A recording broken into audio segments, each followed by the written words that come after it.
Rams house. Welcome into a brand new episode of the Rams Report by Chat Sports. Today, we are breaking down ESPN's way too early power rankings for 2026 and the powerful message that they sent to the LA Rams on what they need to fix this offseason. But first, let's start with where our Rams ranked. Third, I was surprised. Behind the Seahawks, I mean, I can live with that. They won the Super Bowl. They beat us in the NFC Championship game. Of course, you're going to have them ahead of us. But also behind the New England Patriots. And I know you guys are probably also thinking this right now, but this feels absolutely disrespectful to the Rams. I just can't believe that the person who wrote this actually watched the Super Bowl. I feel like they perhaps need a reminder of what happened to this Patriots team when they faced the Seattle Seahawks, who, mind you, we lost to by 4 points. They got crushed. We played a very competitive game with the best team in football. New England goes out there and gets smacked around, looks like an inferior squad. I have no idea how they come to the conclusion that we would be third behind the Patriots. We should absolutely be second. We were the second best team in the NFL. And if you agree, if you think the Rams should be ranked second, like today's video. Hit that like button for me if you think the Rams should be higher in the power rankings. Let me know. But let's get into the powerful message that ESPN sent to us. Fix special teams. 3-word summary of what every team needs to do this offseason was kind of the headliner, and that's their headliner for us, and I can't disagree at all. This was coming by way of Sarah Barshop, our ESPN beat reporter. She knows the Rams quite well, and I thought her write-up that she did after the 3-word summary was a quite succinct summary of what we need to do. She said the Rams special teams unit played a major part in 4 losses.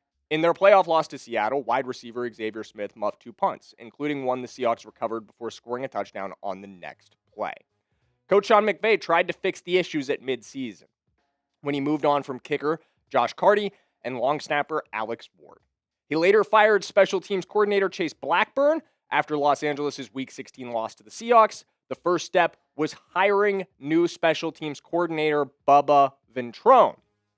I have had my takes on Bubba Ventrone. You guys know I wasn't overly thrilled about this hire, but it's the direction we're going in.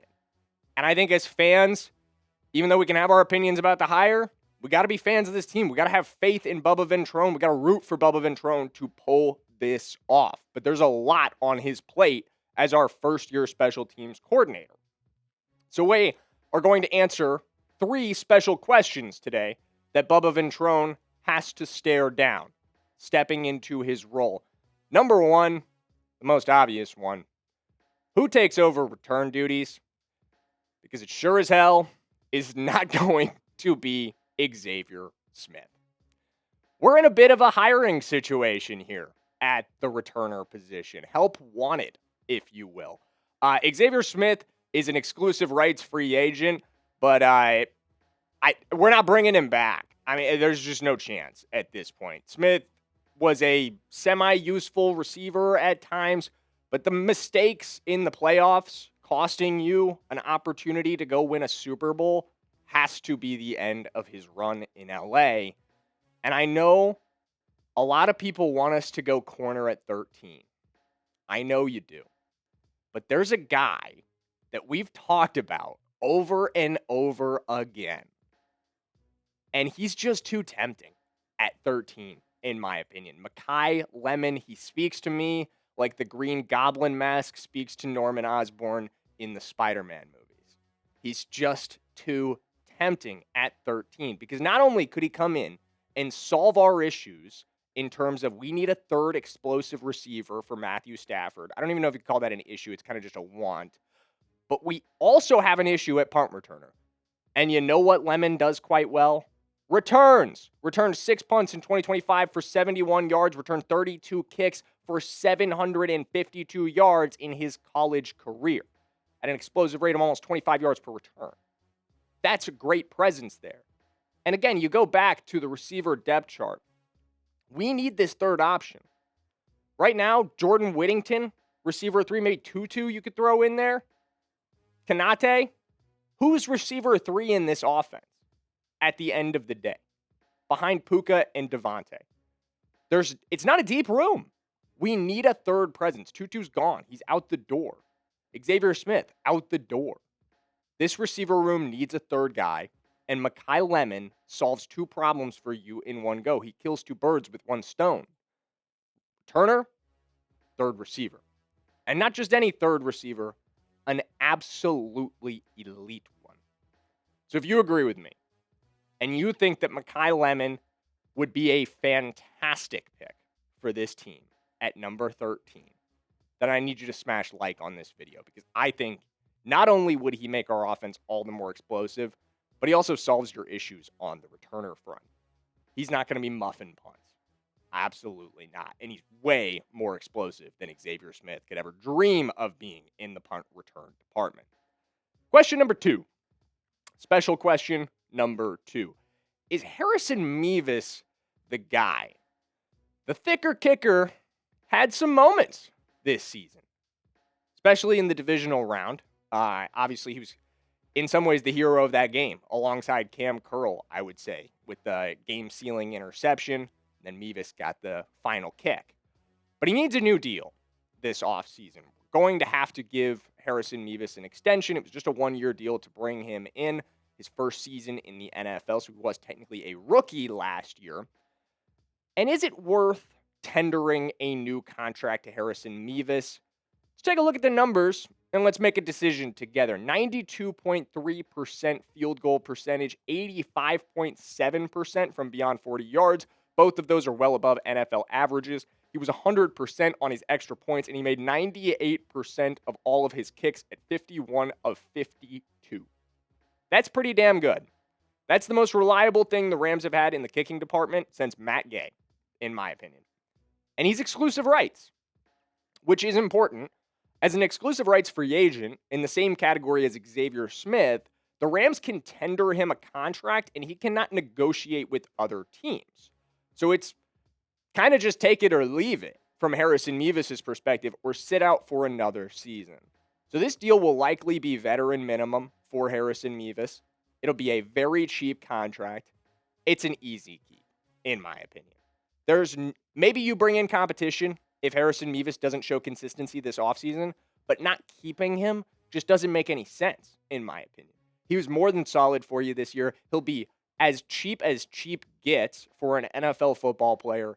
Keeping Harrison Mevis is a no-brainer. But a much more difficult keep decision is our third question. Should you keep Ethan Evans, our punter, right now? And the reason why this is actually a bit of a difficult decision is because Ethan Evans, is due for a proven performance escalator bonus this year. It's kind of a mouthful, but it's an NFL clause in the rookie scale contracts for later round draft picks, where if you play a certain number of snaps throughout your first 3 seasons, you are eligible for escalators and bonuses in your 4th year to up your salary. So Ethan Evans' salary would jump from $1 million this season to $3.7 million in 2026, which I know in the grand scheme of NFL money, where we're used to like $40 million quarterback contracts, doesn't really sound like a big deal. But let's take a look at the top paid punters in the NFL. Michael Dixon at $4 million and Logan Cook are tied for the number 1 paid punter. AJ Cole is just behind him at $3.95 million. And then you got our guy Ethan Evans. He would be the 4th highest paid punter in the NFL before other new deals come through at $3.7 million. And gang, I like Ethan Evans. I think he's a good guy, good punter. He's not the 4th best punter in the NFL, and he regressed this season in significant ways. Pretty much every major category you could track a punter in, Ethan Evans got a little worse in 2025. Now, again, he continued to be a solid punter. I'm not saying he was bad. But at $4 million of potential cap savings, because remember, these proven performance escalator bonuses are not guaranteed in any way to the player. It's just salary. If the Rams wanted to release Ethan Evans, they could save every penny of it on the cap. And that cap money, those cap savings, might just end up being invaluable if you want to be as aggressive as I think the Rams intend to be this offseason. At the end of the day, Ethan Evans, while he's had a nice run in Los Angeles, should be released. That would be my take on this one. He's just not worth the almost $4 million price tag you would pay to keep him around. At the end of the day, I think Bubba Ventrone and the new staff for the Rams on the special teams department will look for other options at punter, as they will at returner as well, although hopefully Mekhi Lemon coming in at 13 is going to be our guy. Let's recap our 3 special questions and our 3 answers. Who takes over return duties? I think it should be Mekhi Lemon.